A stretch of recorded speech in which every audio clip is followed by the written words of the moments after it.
Recep Tayyip Erdoğan was born on February 26, 1954, in the poor neighborhood of Kasımpaşa in his father Ahmet Erdoğan was a strict man, a coast guard, who moved the family from Rize, a small town on the Black Sea coast, to Istanbul in search of better opportunities. Even as a child, Erdoğan's life was shaped by discipline and hard work. He sold lemonade and sesame buns on the streets to support his family. These early years taught him the realities of poverty and the importance of resilience. In the narrow alleys of Kasımpaşa, young Erdoğan wasn't dreaming of palaces or power. He dreamed of becoming a footballer. He played semi-professionally and was known for his skills on the field.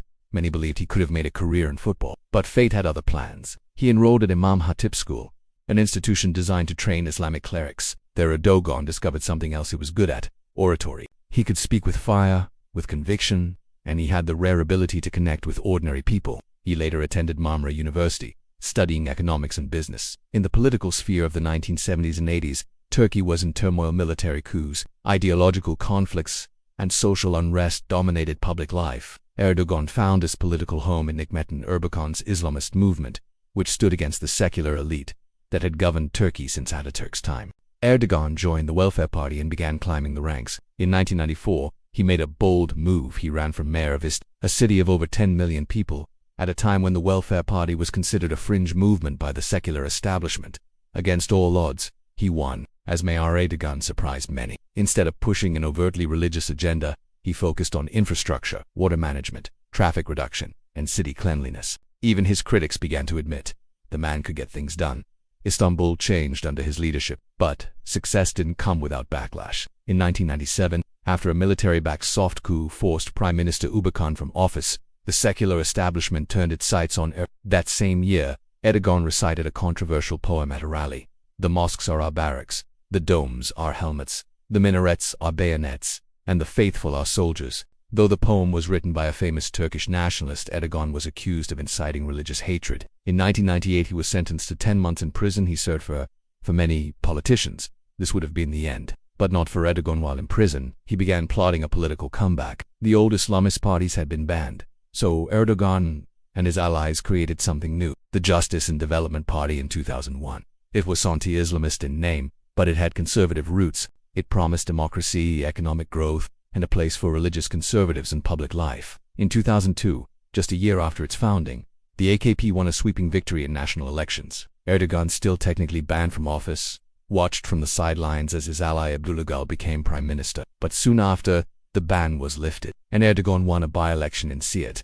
By March 2003, he was prime minister of Turkey. Thus began an era that would transform Turkey. Under Erdoğan's leadership, the economy boomed. Turkey's GDP tripled in his first decade in power. New airports, highways, hospitals, and bridges were built. The AKP pushed for EU membership, expanded trade, and reduced inflation. Millions were lifted out of poverty. Erdoğan's genius lay in his ability to speak the language of the common people. He championed the religious and conservative majority that had long felt excluded by the secular elite. He broke taboos, allowing the headscarf in universities, lifting bans on Islamic expression, and challenging the authority of the military, which had staged multiple coups in the past.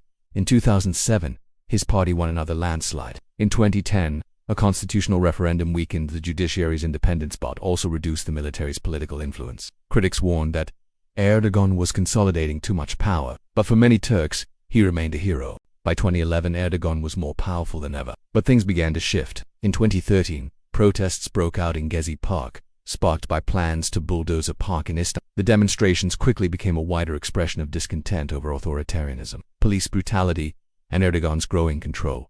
His response was firm tear gas, arrests, crackdowns. The international image of Erdoğan began to change from reformist to authoritarian.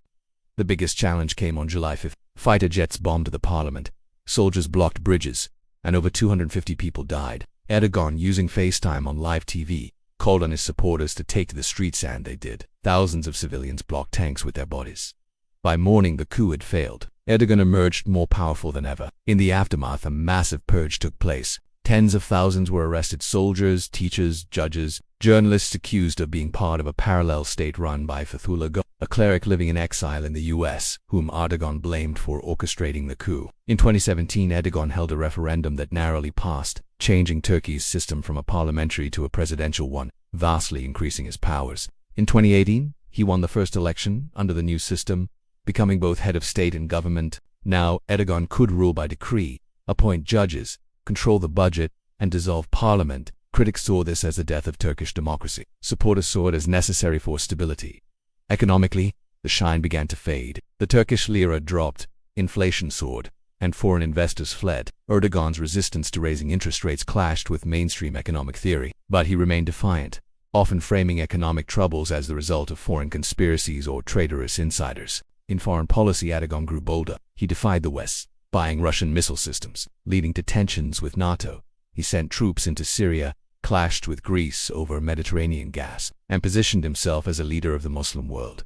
Domestically, he tightened control over the media. Journalists were jailed, newspapers shuttered, social media restricted. Turkey became one of the world's leading jailers of journalists. Yet Erdoğan remained a master political strategist. In 2023, despite inflation and opposition unity, he won re-election, extending his rule into a third decade. Erdoğan's legacy is deeply polarizing. To his supporters, he is a visionary, a man who gave voice to the silent majority, modernized Turkey, defended its sovereignty, and brought Islamic values back into public life. To his critics, he is an autocrat who eroded institutions, jailed opponents, silenced dissent, and pushed Turkey away from secular democracy toward one-man rule. What no one can deny is that Erdoğan has reshaped Turkey more than any leader since Adam. He rose from the streets of Kasımpaşa with nothing but grit, faith, and charisma. He built a political machine that beat the military, the media, the courts, and the elite. He was imprisoned, exiled from office, nearly overthrown, but each time